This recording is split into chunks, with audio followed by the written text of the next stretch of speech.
Good morning, doggy. How you doing?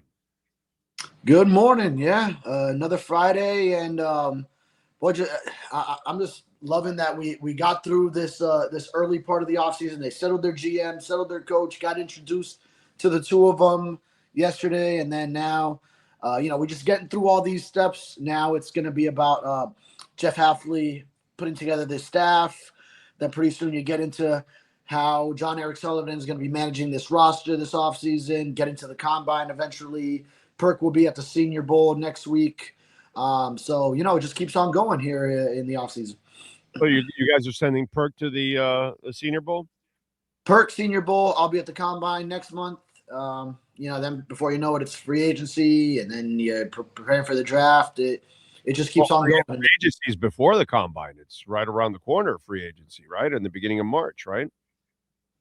Well, the combine's end of February, February going into March. Oh, that's true. Yeah, that's right. Right. Right. Yeah. So it'll be right there, right before. That's why it's always so funny. It's always so funny or ironic. I don't know where the combine is supposed to be all about the draft prospects, but then all the hubbub and all the commotion and all the everything you hear is just like you're a couple weeks before free agency. So then it's like, oh, what kind of moves are these teams going to be making, this and that, and maybe still reacting to some of the changes in the coaching hiring cycle as you see people from around the league all over Indianapolis. So it's always just funny because it's like the free agency comes, like you're at the combine, which is about the draft prospects, but then free agency comes first, and then the draft is later on. So it's just all over the place. But yeah, that's why organized chaos. That's why mocks now make no sense whatsoever because you haven't had free agency yet. So it's just a waste. I get it why people do it because it's content and fans eat the shit up, but it makes no sense because you haven't had free agency yet. Until you have free agency, then you can start to talk about, okay, what's going to happen in the draft because you kind of filled some needs, in free agency. I didn't expect them to answer the Tua question, obviously. Are you hearing anything? What do you expect? Because I would imagine that they're going to release him on June 1st. Yeah. Or I mean before that, but then it's just designated as post June 1, like we've seen with Xavier Howard. I believe Emmanuel Ogba. I think Byron Jones was a post June 1. Actually, I'm not sure if Ogba was, but just you could do it. They could do it in February even, and then it's just designated post June 1. But I think that's the way to go. That's what it feels like, and that's what that's just kind of like when you look at the situation what they got to do, assuming you don't find a magical trade partner that pops up. And I thought even if he didn't say it directly, then I think his answer was still telling. And he said, I don't want to talk about specifics until I've talked to the player, which tells me he's got to communicate to him, hey, buddy, we're going to be moving on from you. We're releasing you. I feel like that's the conversation that has to take place that with Tua to let him know first before it's out there. He's not going to say it in an introductory press conference when he hasn't said it to Tua. So that's what I'm leaning based on even what he said, which was trying not to reveal it, but I feel like it still kind of shows, it's probably where it's going, at least the way. Yeah, I would imagine so. I just wonder, what the process is going to be because I think you want to kind of you want to end that story. If you're them, you don't want that thing lingering every time you address somebody. They're going to ask you about Tua because that's what's going to end up happening. Because now you didn't get an answer, so people are going to keep asking until you have done something or whatever, because it was funny because I was watching it online. You were there, so you didn't see it, but the chat board was exploding with ask about the Tua thing, and I was laughing because there's no way they could answer that, and I knew he wasn't going to answer that because until you actually know what the hell you're doing, they can explore a trade where maybe they could get a 4th, 5th, or 6th rounder if they pay a certain amount of his salary. And then that team acquires a guy that's even cheaper than what it is because they're paying off the signing bonus. But now if you start paying off some of the salary for next year also, then that team starts to say, okay, well, we'll take the chance now. That kind of stuff. So I think you have to explore that first Of before course. you say we're just cutting them straight up. Yeah, of course. That's the first option you have to exhaust. And then maybe you can find a way where it's still cheaper on the organization than taking on the dead cap with whatever number you can uh, offer to pay off for the team that he's going to. And then maybe that team, they need a backup quarterback, whatever the case may be. They feel Tua would fit, and you can pull it off. But so exhaust that option first, and then see. So yeah, maybe they do let it drag on if they have like a realistic trade partner that they're in communication with.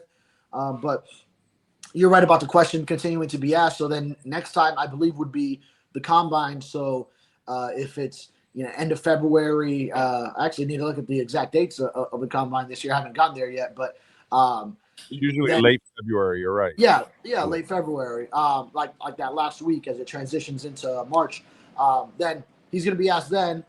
Oftentimes we see some February moves, which are these roster cuts, and then it's the post June 1 designated, all that. So then you're asking that in reaction to it already happening by the time the combine comes, as opposed to, hey, what's going to happen. So, maybe they do it by then. Maybe it lingers to look for a trade partner. So these things are all in the balance. But you probably want to get settled before the new league year, which is as free agency opens, so that you are salary cap compliant with that already taken care of, which would probably also mean the Tyreek Hill cut, which helps counterbalance, actually, because you do save by releasing Tyreek Hill.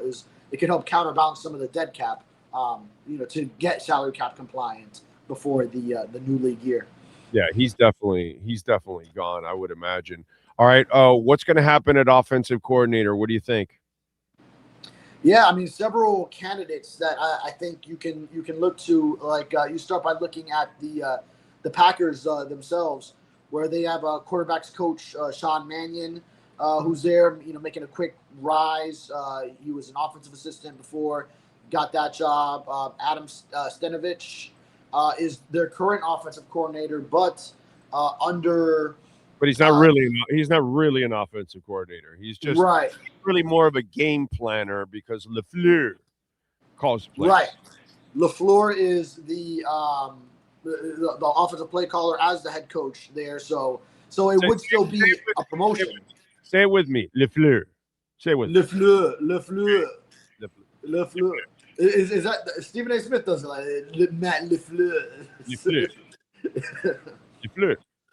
I like that. So some other, I mean, maybe they go internal too, because Darrell Bevell is a longtime offensive coordinator. So he's worked with, like, if you're having Quinn Ewers compete against someone else, then that's something you could do. Where Bobby Slowick was on this coaching staff just last season too. So has it? It depends a lot on what Jeff Hafley wants to run, which he wants run game and O-line to be at the forefront of this.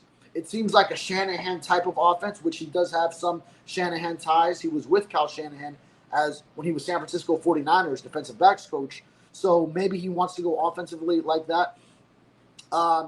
When you go back to Boston College. And by the way, Bevell was in the Packers. And Bevell has ties to the Packers as well. Yeah. And I right. So John Eric Sullivan was there at the same time. So yeah, it might have been like he was really young. I'm not sure if he was there, if he crossed over right at the same time. Bevell might have left right before he got there, or before. Hafley or Sullivan? Huh? Yeah, I'm talking about Sully. Yeah. Oh, Sully. Yeah. Oh no, they had time together for sure because Bevell coached Brett Favre and Aaron Rodgers there. So Sully definitely, like, he goes back 2 decades in the organization. So definitely there would have been a lot of years in common. But another name to look out for, Steve Shimko, who was with him at BC, and then now he's with the Cowboys quarterbacks coach. So he's another one. Longtime ties to Brian Angelicchio as well, Minnesota Vikings. They go back to time together in college at Hafley stops at Pitt and Rutgers, as well as in the NFL with Tampa Bay and Cleveland. So a lot of different guys that are out there. Well, hopefully we start to see pretty soon here some of the names start to trickle out as far as interview requests and that they get started on that process. That would be the next big step for Jeff Hafley, is to hire that offensive coordinator. As Hafley comes in with a defensive background, hire the guy that's going to be given the keys to the offense. He's supposed to kind of clear out the coaches that were here by the weekend, right? Yeah, I mean, I think a lot of the coaches that are still around want to have clarity on that for sure in a very business-like time frame. So now some of them have already gone finding interviews elsewhere. So I think Bobby Slowick had another OC interview. Anthony Weaver, obviously, he's interviewing all over the place. He's even getting second interviews for head coaching jobs. So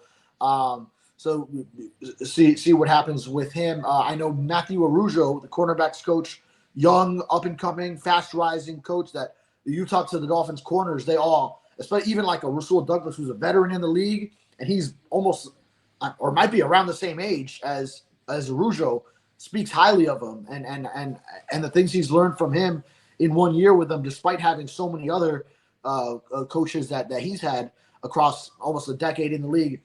So he's a fast riser, and I know he got a Jets defensive coordinator interview. So among a lot of candidates, so I saw like 8 candidates for that job. So certainly guys are looking for maybe potential other landing spots, and then communication with Hafley would be good in a quick manner, so that they know if they have a job that they can stay in South Florida with, keep their families around in South Florida, or if they'll be going elsewhere in this hectic cycle. By the way, I'm kind of shocked here, bro. John Schneider from Seattle gets the PFWA Executive of the Year. I thought for sure Chris Greer was going to get it. Chris Greer under which team at this point? Oh, no, I'm just saying, Executive of the Year. I thought. I mean, he gets to walk away with an entire contract he just signed. To me, that's an Executive of the Year. He's walking away with like $20 million. Oh. That's an Executive of the Year. He's what? Yeah. You know, it's a better move than John Schneider. He doesn't have to work for his $20 million now. So I mean, it's kind of. I would have given it to Chris Greer over John Schneider. Anyways, Chris Greer wins. Even when he loses, he wins. Getting back. I always tell the truth, even when I lie. Yes, exactly. All right, let's get to serious shit here. I don't know if you can even answer this, because we were trying to talk about this now. Weaver has his second interview today with the Steelers, tomorrow with the Commanders, but you've already neutered Weaver because Hafley said he's the defensive coordinator. Oh, yes. So right, he'll call defensive plays. Yeah, you basically eliminated Weaver's job, but you haven't fired him technically, or you have, and we don't know about it or whatever. But because he has named himself already head coach, for sure Miami's not going to get anything if he goes to Harbaugh and becomes a defensive coordinator for the Giants. But if he gets a head coaching job, I'm just wondering what's going on here, because Miami can get compensation. But I don't know if you get compensation now, because he really is no longer an employee of your team, because you have eliminated the defensive coordinator position. No, I mean, you have a title of defensive coordinator, and you have No. You eliminated. No. He was the defensive coordinator. You eliminated it. Yeah, the head coach is the defensive coordinator. You're going to have some kind of a design specialist on defense, but it's not a defense coordinator. You know what I'm saying? Like the guy here in Green Bay, he could be called offensive coordinator. He isn't an offensive coordinator in my mind, or anybody else's, because he doesn't call the plays. So you have already all over the league, though. Right. Well, but that's my point. My point is his job was, he was the play caller. Now you have taken that away from him. So that's what I'm wondering. What happens there technically? Yeah, no, I mean, I think just because Hafley has announced that he'll be calling defensive plays, which I think a lot of people would assume if he has a defensive background, gets a head coaching job, he's going to want control of the side that he specializes in. I think you just let it play out with Anthony Weaver. You haven't let him go. He's interviewing actively for head coaching jobs, and then he's still technically with your team. Like I bet if you just reload the Dolphins coaches roster right now, he still shows up. I haven't done it myself, but if you just look at the Dolphins coaching staff on their official site, I believe he would still be there. And he's still referenced in every report as Miami Dolphins defensive coordinator. Anthony Weaver is Sean, check that for us. See if it's still there right now, just for the hell of it, because it's kind of interesting. But I mean, yeah, like that happens across the league. Like the way Frank Smith under Mike McDaniel, okay, he has a title offensive coordinator, but we know Mike McDaniel is calling the plays as a head coach. Like every head coach specializes on one side of the ball. And then, unless he came up as a special teams coach, but, they specialize on offense or defense. And then they're also going to call plays on that side of the ball because they want to have the control on that side. So, yeah, one of the coordinator jobs is going to be of a little bit lesser importance because you've already got the head coach running the show there. And he's kind of just like that assistant for him. So for the Dolphins now, Halfley has a defensive background. That offensive coordinator is going to be a vital play caller. And then the defensive coordinator, he's just going to be kind of like a right-hand man for Halfley with the defense. Hold on a second. Sean, can you do me he's still there? Okay, Sean's giving me the thumbs up that he's still there. Sean, do me a favor. Gus 1388 was very nice. He sent us a video there, and see if you could get that lined up, that audio, because it's Mike Pettin from the Vikings, an assistant who retired last week, and he isn't a huge fan of Brian Flores. So I'm dying to hear what the hell the guy said about Brian, because I know he's a first-class asshole. I know that. I mean, I heard enough stories to know that he's a first-class asshole. And so that's why I kind of find it interesting. Besides suing the league, I think people still don't know. Yes, he's a good coach, but has kind of that, ogre ways about him. So let me see if Sean gets the sound. Oh, you got it? Let's hear that. This is Mike Pettin, who's been a coach for a long time. And Pettin also was in New England at one point. So, yeah. Go ahead. That's kind of why I wanted Brian Flores to be the next coach of the Browns, but obviously either he's not interested or they're not interested. I don't know. I know he has that reputation. You worked with him. He was tough on the players in Miami, and I think he's been vindicated. What's your thoughts on Coach Flores? Probably not many that I would prefer to share. I mean, we didn't see eye to eye on a lot of things, and that's why I spent this past year on offense. I was there in 24 and 25, or 23 and 24 on defense. So, I'll take the high road on that one. That's kind of why I wanted Brian.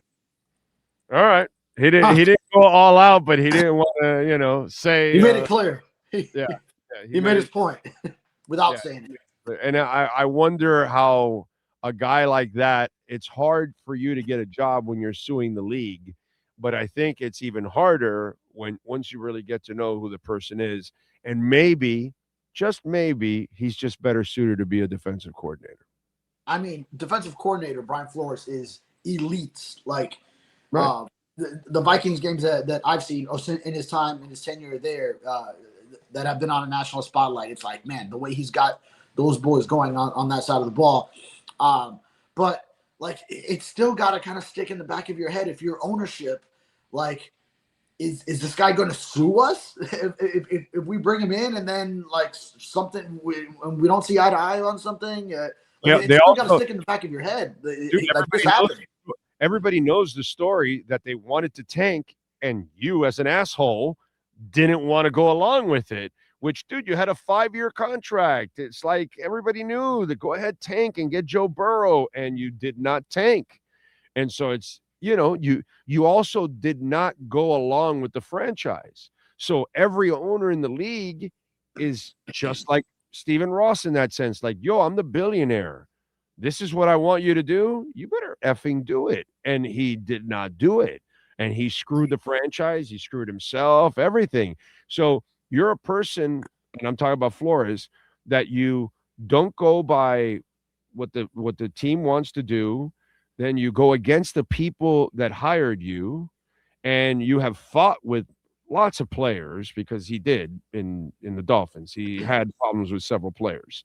And so it's just one of those things that it's just like, while you can coach, there's all this other baggage that we have to worry about, and then the lawsuit that you brought up. You know what I'm saying? So it's just, I think that's why he goes on this tour to interview, and he comes out with nothing. And then, yeah, the only thing on the other side of it that my mind always goes to is like, how do you willingly go forward with that as a head coach? Because we know as a player is the same way. Like I feel like the coaches and players, they can't tank. That's got to be the management that just makes it like a roster that is impossible to win with, and that you're just, hey, we're rebuilding, and then it's just the coaches and players still got to try, but then it's going to be such a difficult task. And I feel like with that hugely difficult task that he had of the 2019 roster, he just got it with, like, he built up a culture where he got it to the point where they were winning 5 games, and they won how many of them in the second half, whatever it was.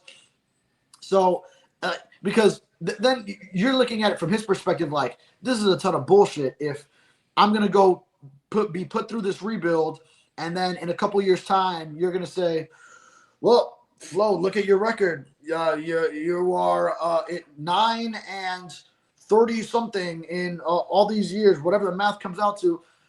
With that record, we got to let you go. And this is just as you've stockpiled all those picks, just as you're about to turn the corner, and now you bring in the guy that you really want. So I get it from his perspective as far as, like, this is bullshit. You want me to just have a terrible record, stockpile picks for the next guy to go come in and coach the situation once it gets better. So I also do get it from his perspective, but then he went to the extent of, I'm going to sue you. No, but not for that first year. There's no excuse for that first year. Nobody expected you to do anything. They tore the team down. Right. They did everything to tank, and all you had to do was go along with it. And instead you didn't. You know, so you probably actually, if you keep Tua out on the bench, you probably lose more games. Because if you say, hey, you know, he's coming back from that hip injury, I actually, that year, I remember I didn't want him to play till later on in the year, to like week 11 or 12. Yeah, when you were probably mathematically out at that point, start to play him towards the end, and he's healthy and all that. But you know, Flo, let me start him against the Rams. And then they win that game, even though Tua didn't play well. But what kind of an asshole coach? Of course. With a bad offensive line, starts his rookie quarterback against Aaron Donald and Glockton and those freaking guys that they had on that line. Are you kidding me, dude? Like, and these are things that around the league, people, you know, those stories will get out about who he is and the things and how biased he was while he was here, because he was fighting with the front office about Tua. And so now he goes out basically to try to sabotage him by starting him with the Rams, which we all know you usually wait for a bye week. You usually wait for an easier team or something like that to start your new quarterback. You don't start him against one of the best front sevens in the NFL. You know what I mean? It's just, these are things that just, he's a bad human being. And it was just as Ryan Fitzpatrick was getting the offense humming. They won a couple games. They went into San Francisco, who had been in the Super Bowl the year before, and they won that game convincingly, as I think like 10-point underdogs. And they won convincingly with Fitzpatrick getting going. And then you just throw Tua into that situation. So I remember that was the year before I started covering. Of course, he had the 2019 season where they didn't tank. Then that was 2020. I was on the UM beat for both of those years. But I was, you know, just watching from afar and just or still in the city, but watching it and keeping tabs and just like I remember being with you. Like I couldn't believe Tua was starting that game against the Rams. So, but But I mean, all right, Flo, he got the most out of those teams because they didn't have a lot of talent. Obviously, 2019. I'm not arguing that. I'm just yeah. at first year, dude, do what the team wants you to do. You've got a 5-year. They're not going to fire you. If he really offered you $100,000 per loss, how's he going to fire you? How's he going to fire you? Like, seriously, like that's the ignorant shit on his side. Okay, let's be honest, because I mean, it's not. Didn't they tank for Beasley? They did, right? The Heat did it. They basically tanked. They won't say it, but they basically tanked that year. I mean, it is what it is, dude. Maybe for Derrick Rose, but then they didn't get the number 1 pick. If Flo was here for 5 or 6 years and he had some good years, and then towards the end, they wanted him to tank a year, and he's like, no, man, this is no. You know, I can understand that. But in the first year where you have a honeymoon, brother, just do it, man. You would have had the number 1 quarterback. You wouldn't even gotten Tua. You would have ended up with Joe Burrow, dude. Joe Burrow. All of a sudden, if Flo is smart, if he goes that year, he might still be here, dude. Alternate universe. Yeah, you can see it happening. Joe Burrow is still leading the Miami Dolphins. No, yeah, I get it. It's just hard to tell coaches and players, like, you have to actively lose these games when you're wired to go and put up. Because how do you look the players in the locker room too when you're just actively Bubba, that team, 40% of it was a bunch of transient football players. There were very few like building blocks that you were going to keep for the future. It was just a couple of players. Outside of that, you were bringing people on from week to week and starting them and stuff. Yeah. You know, that's the thing. They made it this impossible task to win, and then it's like he still went ahead and did it with whoever you gave him, which is really impressive. But the tough things about Flo also is it's not just that. It's he always struggled to put together an offensive staff. The offensive coordinator position was always in flux. O-line coach changing every year. In fact, even like one training camp, right? He fired one guy, like brought in another. I wasn't covering yet, so I forget the names. But it was just the offensive staff side of it really struggled. But the way he could lead a defense with whoever you gave him, you were always going to be in the game. And then if you just didn't have costly mistakes on offense, then you always had a chance with a Brian Flores led team, which was it was a tough task to win with the rosters he had, which is why I always say, as likable as Mike McDaniel was, those first couple of years, 22 and 23, that with so much more talent, like exponentially, you bring in Tyreek Hill, Jalen Waddle's developing, you get more out of Tua, you bring in Teron Armstead. A year later, you bring in Jalen Ramsey, Bradley Chubb at the trade deadline. Jalen Phillips is trending up. Javon Holland is developing. Rob Hunt, Christian Wilkins, and you still have in 22 the same record as the year before, 9-8. You just made the playoffs that year. The 23 team should have won the AFC East, and then it was still an 11-6. You would lose the last two, blow a 3-game lead with 5 weeks remaining, end up in the wild card. A frigid game in Kansas City.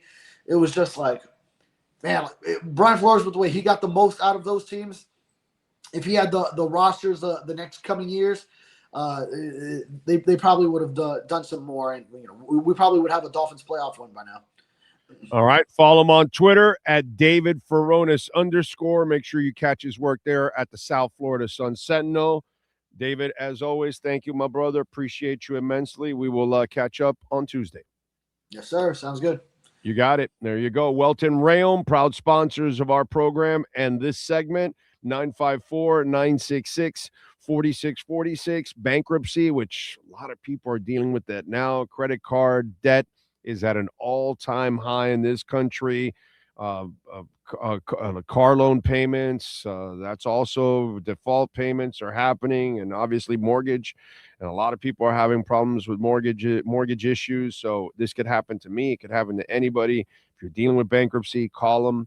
Homeowner property damage, condo damage, criminal defense, business owner claims, commercial litigation, personal injury.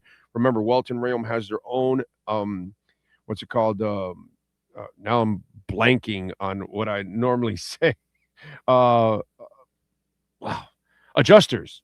I don't know why I'm blanking. Anyways, they have their own adjusters. And usually when you call the insurance companies, they send their adjusters. And their adjusters work for their insurance company, not for you.